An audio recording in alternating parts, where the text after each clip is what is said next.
Hello friends, welcome to the nursing notes YouTube channel. आज का हमारा टॉपिक होने वाला है अस्थमा। ठीक है, अस्थमा क्या होता है, इसमें क्या ट्रीटमेंट दे सकते हैं, क्या डाइटरी मैनेजमेंट दे सकते हैं, ए टू जेड मैं आपको बताऊंगा अस्थमा के बारे में। कब कोज होता है वो भी मैं आपको बताऊंगा। तो बिना किसी देरी के हम आगे बढ़ेंगे और मैं आपको बता देना चाहता हूँ जो हम ये पढ़ रहे हैं, जो अस्थमा पढ़ रहे हैं, वो हमारा मेडिकल सर्जिकल नर्सिंग फर्स्ट जो सेकेंड ईयर के अंदर आता है, बीएससी नर्सिंग सेकेंड ईयर के अंदर, उसमें यूनिट थर्ड है और यूनिट थर्ड का टॉपिक है अस्थमा। ठीक है, तो चलिए आगे पढ़ते हैं। अस्थमा क्या होता है, सबसे पहले हम इंट्रोडक्शन देख लेते हैं। बेसिक हम पढ़ेंगे, बेसिक से ही पढ़ेंगे कि क्या होता है अस्थमा। ठीक है, asthma is a chronic respiratory disease that affect the Airways in the lungs. ठीक है, अस्थमा क्या है? क्रोनिक रेस्पिरेटरी डिसीज है। क्रोनिक मतलब आपको पता होगा ना, क्रोनिक मतलब क्या होता है। क्रोनिक मतलब होता है लंबे समय के लिए। ठीक है, क्रोनिक मतलब लंबे समय के लिए एक रेस्पिरेटरी डिसीज है जो कि क्या करती है, हमारे अफेक्ट करती है हमारी एयरवेज को, लंग्स के अंदर। जो लंग्स होता है ना हमारा, ये लंग्स है, देखो इसके अंदर एयरवेज होती है बहुत सारी। ठीक है, ये लंग्स है, ये हमारा यहाँ से ट्रेकिकार्डिया, ओ सॉरी, ट्रेकिया आया है। ट्रेकिया आने के बाद यहाँ पे प्राइमरी ब्रोंकाई हो गया, फिर यहाँ पे सेकेंडरी ब्रोंकाई हो गया। ठीक है, तो ये क्या हो जाता है, हमारे लंग्स को अफेक्ट करती है। लंग्स के अंदर जो एयरवेज होती है ना, उसको अफेक्ट करती है ये अस्थमा के अंदर। Causing them to swelling and narrowing. ठीक है, कोजिंग करती है, स्वेल और नेरोविंग हो जाती है, making it difficult to breathe. ठीक है, क्या होता है, हमारे ब्रीथिंग, हमें सांस लेने में बहुत ज्यादा प्रॉब्लम होती है, डिफिकल्टी होती है। तो उस कंडीशन में क्या अस्थमा कोज होता है। This condition can lead to symptoms like coughing, sneezing, shortness of breath, and chest tightness, which can range from the mild to severe and may fluctuate over time. ठीक है, क्या होता है, asthma एक chronic condition होती है, chronic respiratory condition होती है, रेस्पिरेटरी डिसीज होती है, जिसमें क्या हमारे लंग्स के अंदर जो एयरवेज होती है ना, वो क्या हो जाती है, अफेक्टेड हो जाती है। जिसमें क्या हो जाता है, देखो मैं बताता हूँ आपको। जो नॉर्मल लंग्स होता है ना, वो ऐसा होता है। ठीक है, और जो नॉर्मल एयरवेज होती है ना, वो इस टाइप से होती है। ठीक है, लेकिन जो अस्थमा होता है ना, उस कंडीशन में हमारी एयरवेज ऐसी नेरोविंग हो जाती है, जिसके कारण क्या हम अच्छे से सांस नहीं ले पाते, अच्छे से ब्रीथ नहीं ले पाते। उसके कारण क्या हो जाता है, हमें शॉर्टनेस ऑफ ब्रीथ होने लग जाती है।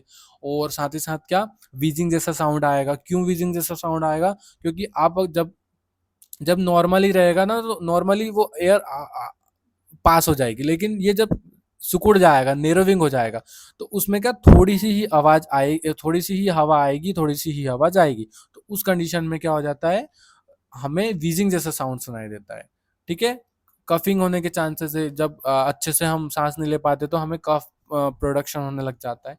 और ये क्या मतलब फ्लक्चुएट होती रहती है, कभी सांस आ जाती है, कभी नहीं आती है, कभी आती ही नहीं है, कभी नॉर्मल रहता है। तो ऐसा फ्लक्चुएट होता रहता है।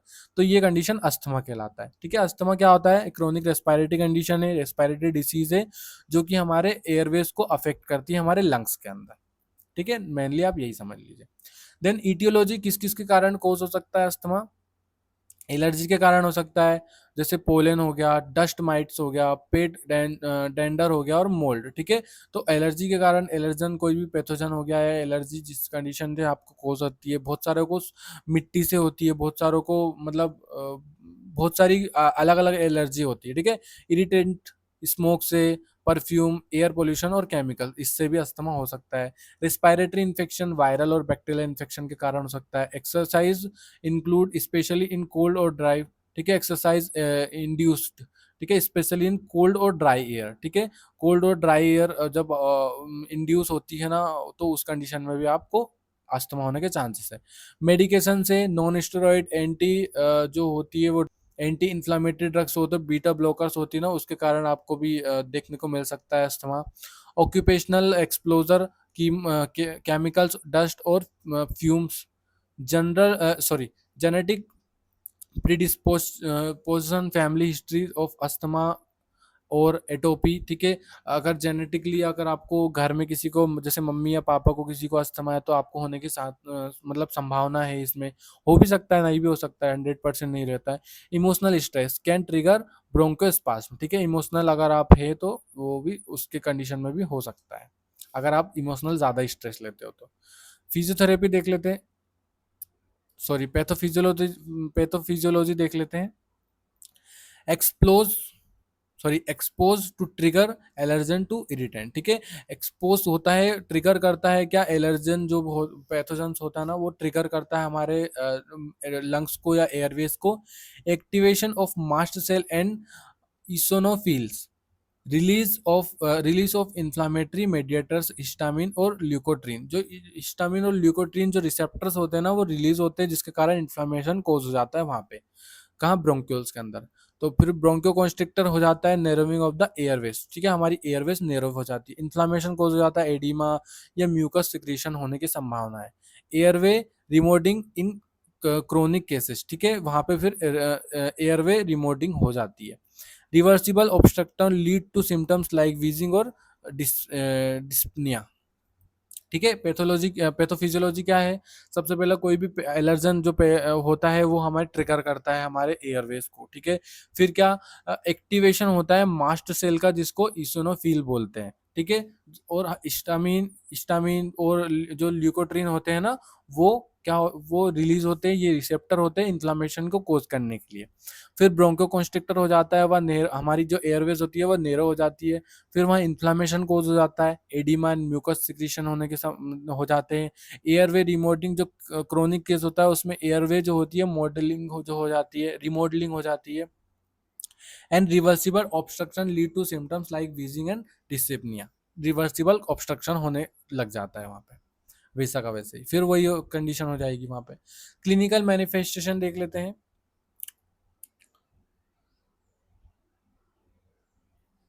वीजिंग हो सकता है, शॉर्टनेस ऑफ ब्रीथ जिसे डिस्नेपिया बोलते हैं, चेस्ट टाइटनेस हो सकता है, कफ स्पेशली एट नाइट और अर्ली मॉर्निंग, ठीक है, कफ होने लग जाएगा स्पेशली एट नाइट, रात को मतलब सोते टाइम, और जब आप मॉर्निंग में सुबह सुबह उठते हो ना उस टाइम पे। Use of accessory muscles in severe cases, ठीक है, एक्सेसरी आपको यूज करना है वहाँ पे। और इंक्रीज रेस्पिरेटरी रेट, ठीक है, रेस्पिरेटरी रेट इंक्रीज हो सकता है, फटीग हो सकता है ड्यूरिंग अटैक्स, ठीक है, अस्थमा का जब अटैक आता है ना तो फटीग, थकावट लग सकती है आपको बॉडी में, वैसे लगेगी ही सही उसमें। देन सेकंड देख लेते हैं, डायग्नोसिस कैसे करते हैं अस्थमा को। History collection, history and physical exam से, सिम्टम्स, फैमिली हिस्ट्री और ट्रिगर, कैसे ट्रिगर हो रहा है, फैमिली हिस्ट्री तो नहीं है अस्थमा वालों को, सिम्टम्स क्या क्या आ रहे हैं। पल्मोनरी फंक्शन टेस्ट जो पीएफटी होता है उससे हम अस्थमा देख सकते हैं। Decrease F E V O, जो हम रिसेप्टर्स होते हैं वो डिक्रीज तो नहीं हो रहे, like spirometry pre and post bronchodilators, ठीक है, चेस्ट एक्सरे से हम देख सकते हैं यूजुअली नॉर्मल है, done to rule out other condition तो नहीं है उसको लंग्स के अंदर। एलर्जी टेस्टिंग कर सकते हैं, आइडेंटिफाई स्पेसिफिक एलर्जन, किस से स्पेसिफिक एलर्जन है उसको, मतलब कोई सा पैथोजन है या फिर मिट्टी से है या फिर सॉइल से है या फिर कुछ भी, बहुत सारी चीज़ें होती है एलर्जी वाली। एबीजी हम करवा सकते हैं इन सीवियर अटैक, हाइपोक्सिमिया और हाइपर कैपनिया। सीबीसी कर सकते हैं, इसोनोफिलिक में भी प्रेजेंट, ठीक है, सीबीसी कंप्लीट ब्लड काउंट करवा सकते हैं। ये डायग्नोसिस हो गया, ऐसे डायग्नोस कर सकते हैं अस्थमा को। देन ट्रीटमेंट, मेडिकल मैनेजमेंट के अंदर क्विक रिलीफ और लॉन्ग टर्म कंट्रोल ड्रग्स, ठीक है, क्विक रिलीफ देख लेते हैं, शॉर्ट एक्टिंग बीटा एगोनिस्ट जो साबा होता है एग्जांपल सल्ब्यूटामोल दे सकते हैं, एंटीकोलिनर्जिक एग्जांपल इपराट्रोपियम दे सकते हैं, ये शॉर्ट एक्टिंग के अंदर बहुत जल्दी वर्क करती है अस्थमा के अंदर। लॉन्ग टर्म कंडीशन मतलब लंबे समय के लिए अगर आपको ठीक करना है तो इनहेल कॉर्टिकोस्टेरॉइड्स एग्जांपल बुडे सोनाइड और फ्लूटी का सोन, ये जो ड्रग्स होते हैं वो कॉर्टिकोस्टेरॉइड्स होते हैं, ये इनहेल करना पड़ता है, सूंघना पड़ता है। लॉन्ग एक्टिंग बीटा एगोनिस्ट जिसको साबा बोलते हैं तो साल्मेट्रोल जो होता है वो हम दे सकते हैं लॉन्ग एक्टिंग के अंदर। ल्यूकोट्रीन मॉडिफायर्स जिसको मोन्टेलुकास्ट बोलते हैं वो ड्रग हम दे सकते हैं। थियोफिलिन रेयरली यूज होता है। बायोलॉजिकल एजेंट्स, ओमेलाजी बुमेब एलर्जिक अस्थमा, ठीक है, अगर एलर्जिक अस्थमा है तो हम ये ड्रग दे सकते हैं, कौन सा, ओमेला sorry omalizumab. Then surgical management, surgery is rare and not a standard treatment for asthma but lobectomy और lungs trans may be needed in severe status asthmaticus. ठीक है, क्या होता है, सर्जरी ही रिक्वायरमेंट नहीं होती। अगर आपको ज़्यादा प्रॉब्लम आ रही है तो बुलेक्टोमी जो होता है ना वो लंग्स की उसमें हो जाता है, बुलेक्टोमी होता है, पूरे लंग्स की पूरा ट्रांसप्लांट होता है लंग्स। ठीक है, तो यही होता है सर्जरी में। तो डाइटरी मैनेजमेंट में देख लेते हैं, अवॉइड नॉन फूड एलर्जन। ठीक है, आपको अगर पता है कि इससे एलर्जी है तो वो अवॉइड करवाना है। Encourage antioxidant rich fruits and vegetables. ठीक है, एंटीऑक्सीडेंट फ्रूट्स एंड वेजिटेबल्स खिलाना है उसको।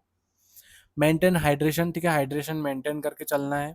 Avoid cold drink, processed food. ठीक है, अवॉइड कोल्ड ड्रिंक को अवॉइड करवाना है। Encourage vitamin D and omega 3 फैटिक acid for anti inflammatory effects. ठीक है, डाइटरी के अंदर ये ऐड करना है। नर्सिंग मैनेजमेंट, असिस्मेंट और nursing intervention. Respiratory rate, rhythm and depth, lungs auscultation जिसको वीजिंग बोलते हैं वो असेसमेंट करना है। Oxygen saturation, peak expiratory flow rate PEFR जो जिसको बोलते हैं। एंड एंजाइटी लेवल असेसमेंट करना है। एबिलिटी टू स्पीक, ठीक है, वो बोल पा रहा है कि नहीं, समझा पा रहा है कि नहीं, तो ये सब कुछ असेसमेंट करना नर्सिंग मैनेजमेंट के अंदर आता है सारी चीज। ठीक है, then nursing intervention, position patient in high Fowler to ease breathing. ठीक है, अगर उसको ब्रीथिंग अच्छे से नहीं आ रही तो हाई फाउलर पोजीशन प्रोवाइड करना है। एडमिनिस्ट्रेशन ऑक्सीजन इज प्रिस्क्राइब, अगर उसको सांस लेने में प्रॉब्लम हो रही है तो ऑक्सीजन एडमिनिस्ट्रेशन करना है। Administer bronchodilator and corticosteroid S order, अगर डॉक्टर ने बोला है कि ब्रोंकोडाइलेटर्स ड्रग देना है और कॉर्टिकोस्टेरॉइड देना है तो आप दे सकते हैं। Encourage pursed lip breathing. ठीक है, monitor respiratory status and PEFR regularly. PEFR मतलब पीक एक्सपायरेटरी फ्लो रेट। ठीक है, educate patient on trigger avoidance, teach correct inhaler technique, assist in relaxation technique to reduce stress and promote adequate hydration and thin mucus. ठीक है, आपको patient को promote करना है, patient को ज़्यादा पानी पिलाना है, हाइड्रेट करके रहना है ताकि जो म्यूकस आए वो थिन आए, पतला आए। ठीक है, तो ये सारी चीज़ें।